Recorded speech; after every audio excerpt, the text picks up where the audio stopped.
As part of our Commitment 2016 election coverage, WGAL is covering all of the races that impact the Susquehanna Valley, from the presidential contest to state and local races. It's our commitment to making you a more informed voter. And I'm joined now by the candidates running for the 193rd Legislative District in Pennsylvania in the House of Representatives.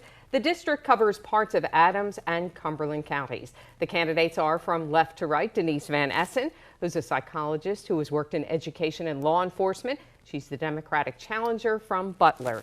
And Will Tolman, the Republican incumbent from Reading Township, and both are from Adams County. Well, welcome. Thank you both for joining us. We appreciate it. Thank you. Thank you. Denise, I'll start with you. What has made you run, and why do you think that you can unseat the incumbent? Why do you want to? Why do you think you can do a better job? I think one of the reasons I'm running is because of the gridlock that we have had in this past year of roughly about 8 months. And it's really resulted in the schools having problems and being able to budget and manage their budget.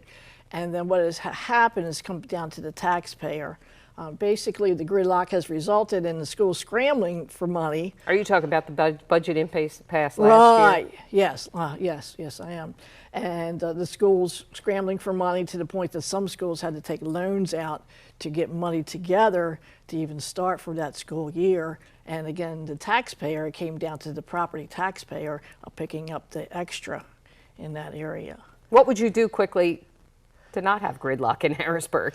Well, I really think what we need to do is work together. It's got to be bipartisan, and we really have. I know the Republicans and Democrats have different views, but as we need to work together as a group and compromise, we cannot have a budget impasse because it results in agencies, not just the schools, other agencies that depend on state funding, not getting money so they can't run their business, and people depend on that. So it really needs to be that people work together as well as they can. You don't have to agree perfectly on everything, but you have to have a compromise and come out, with the budget on time. All right, well, thank you. Representative Tolman, why do you think you should be reelected to your district? Well, I'm a fiscal conservative, strong Second Amendment supporter, and I support traditional values. In other words, I represent the values of the 193rd Legislative District. And I think that's very, very important. And protecting taxpayers is one of the biggest jobs we have in Harrisburg. The budget is one of the biggest tasks that we have in Harrisburg. Unfortunately, we were not able to come to a compromise Governor Wolf's first year, and I think it's going to be even tougher this next year. We're going to be $800 million to $1.2 billion in the hole come June 30th. And so if you're going to protect taxpayers, you need someone that's going to be there advocating for the taxpayers. So what are you going to do about the gridlock that Denise mentioned? Well, gridlock is not necessarily bad. I'm going to quote Samuel Clemens. Be fearful for life, liberty, and property when the legislature is in session.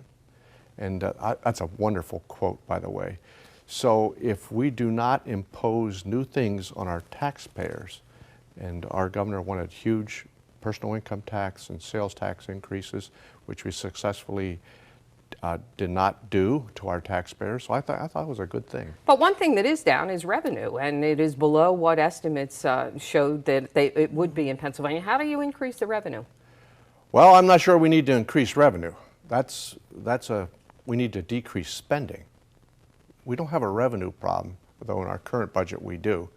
So you could not, I'm just going to use one example. We have $431 million in tobacco tax. That's on our budget. We're not even going to get close to that. We're not even going to get half of that money. And I said that in the House. You're not going to get there. So the revenue projections for our current budget were So you think they were way out of line? They were unrealistic. All right. How do you react to that? Do we need to increase revenue or just cut taxes? I think that's something that we have to look at. Like I said, you got to look at all alternatives. And I'm not saying that Mr. Tolman hasn't, but I think that there's always the possibility of something else out there that you can look at, and before you just say, okay, I'm kind of just letting it slide, and we're not going to really come up with any alternative or something that's going to work. Because like I say, I think it's because they're not working together. in Harrisburg, not working together as much as they should. All right, what about pension reform that's been often discussed in Harrisburg, just hasn't happened? What do you think about how the pension, which is clearly underfunded, how should that be Okay. reformed? Well, that's very interesting because there wasn't a deficit in the state pension plan in the year 2000 when it was funded at 123%.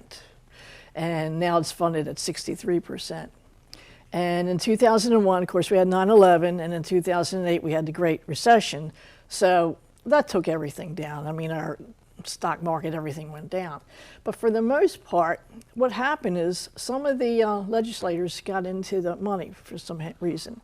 And we're not sure who, but they were around in the year 2000 and used that money for something else, or part of that money for something else. You mean borrowed from that fund? Is that what Right. you're talking Well, about? I'm hoping borrow, but the thing is, it never came back. And now we're with this big issue of this pension plan that is in need of money. So just quickly, what do you think you have to do to reform pensions?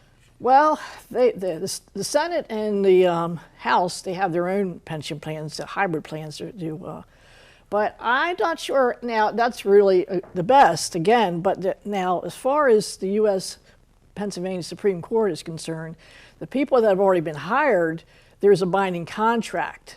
And they're supposed to uphold that binding contract. But going forward, do you think we should have a 401k plan or something of that nature?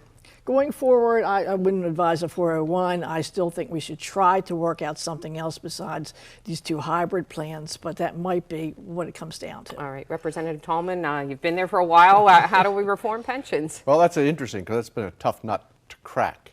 And I believe we need to go straight 401k type situation. For new because employees? that's all I've had in my 30-some years in the private sector. So yeah, new employees, because as my opponent has said, we have multiple court decisions, 5 to be exact, that you cannot do current employees or retirees. So you're safe. So we have Senate Bill 1330, or that's wrong. We have a Senate bill that's going to be coming over next week from the Senate that's going to reform pensions. Does it go far enough? Probably not. But we're in football season, so I'm saying we're going to go for a first down. So we need to get a 1 yard. So the Senate bill is what that's going to do is shift the risk from the taxpayers to the employee. And that'll be a huge accomplishment if we can do that. All right, we'll see how far that goes. It's a hybrid plan, yes. All right. Thank you very much. Thanks to both of you for being here, and we wish you the best on Election Day. And remember, Tuesday, November 8th is Election Day, and keep up with the latest election news on WGAL. You'll find more information on the other races that we're following that you'll only find online.